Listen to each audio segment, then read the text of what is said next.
Promo പൊളിച്ചിട്ടുണ്ട്. അടിപൊളിയായിട്ട് എല്ലാവരും നല്ല അടിപൊളി ഡ്രസ്സും കാര്യങ്ങളൊക്കെ ഇട്ട് നമ്മളെ വിഷു ആഘോഷങ്ങൾ നമ്മൾക്ക് അധികം സമയമില്ല, നമുക്ക് വേഗം തന്നെ കാണാൻ പറ്റും. ഞാൻ ചിന്തിക്കുന്നത് ഓണത്തല്ല് പോലെ വിഷുത്തല്ലെങ്ങാനും ഉണ്ടാകുമോ? അല്ല, വിഷുവിന് തല്ലല്ലോ, കണിയാണല്ലോ.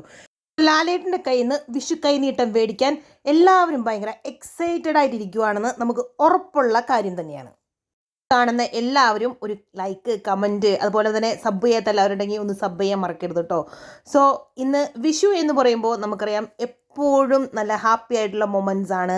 എല്ലാവർക്കും വിഷു കൈ നീട്ടമൊക്കെ കിട്ടുന്നു. അതും ലാലേട്ടൻ്റെ കയ്യിൽ നിന്ന് കിട്ടുക എന്ന് പറയുമ്പോൾ ആ കണ്ടസ്റ്റൻസിന് എല്ലാവർക്കും അതൊരു സ്പെഷ്യൽ കാര്യം തന്നെയാണ്. അപ്പോൾ ഈ വർഷത്തെ നമ്മുടെ ബിഗ് ബോസ് വീട്ടിലെ വിഷു എങ്ങനെയിരിക്കും? നമുക്കറിയാം, ഞാൻ ഇന്നലെ തന്നെ പറഞ്ഞായിരുന്നു കൃഷ്ണനാവാൻ പോകുന്നത് നമ്മുടെ ജിൻഡോ ആയിരിക്കുമെന്ന്. അപ്പോൾ ജിൻഡോയുടെ മേക്ക് ഓവറും കാര്യങ്ങളൊക്കെ സൂപ്പറായിട്ടുണ്ട്.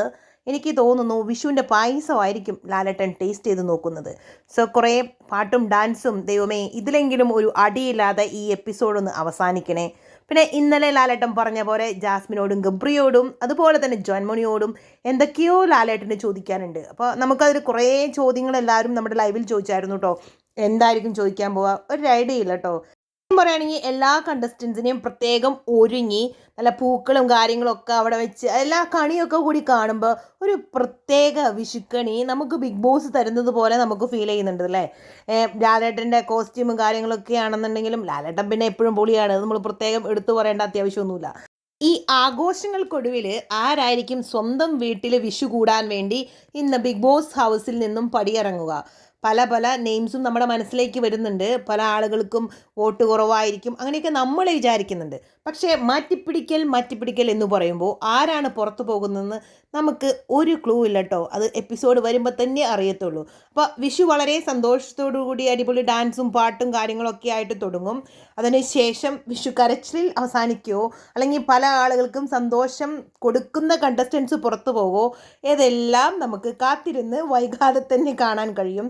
നമുക്കറിയാം, അങ്ങനെ എല്ലാവരും ഒന്നും പോകുമ്പോൾ ആർക്കും വലിയ വിഷമമൊന്നും ഉണ്ടാകത്തില്ല. ചില ആളുകൾ ഒന്ന് പോയി കിട്ടിയാൽ മതി എന്ന് വിചാരിക്കുന്ന ആളുകളായിരിക്കും അവിടെ ഉണ്ടായിരിക്കുന്നത്. അപ്പോൾ ആർക്കാണ് വിഷു 2024 സ്വന്തം വീട്ടിൽ കൂടി ആഘോഷിക്കാൻ ഒരു ചാൻസ് കിട്ടുന്നത് എന്ന് നമുക്ക് വെയിറ്റ് ചെയ്ത് കാണാം. എനിക്ക് തോന്നുന്നില്ല അവിടെ ആർക്കും ഇന്ന് വീട്ടിൽ പോയി വിഷു ആഘോഷിക്കണം എന്നുള്ള ആഗ്രഹം മനസ്സിലുണ്ടാകുമെന്ന്. പക്ഷേ അവരുടെ ആഗ്രഹമല്ലല്ലോ ഇത്, നമ്മൾ പ്രേക്ഷകർ എന്നൊക്കെ പറയാം.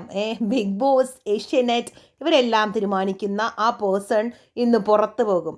അപ്പോൾ ഏഷ്യാനെറ്റിൻ്റെ വോട്ടിംഗ് ഒന്നും എനിക്ക് അത്രയ്ക്ക് അങ്ങോട്ട് വിശ്വാസമില്ല. അപ്പോൾ എല്ലാവർക്കും വിഷുദിനാശംസകൾ. ചാനൽ സബ് ചെയ്യാൻ മറക്കില്ലേ.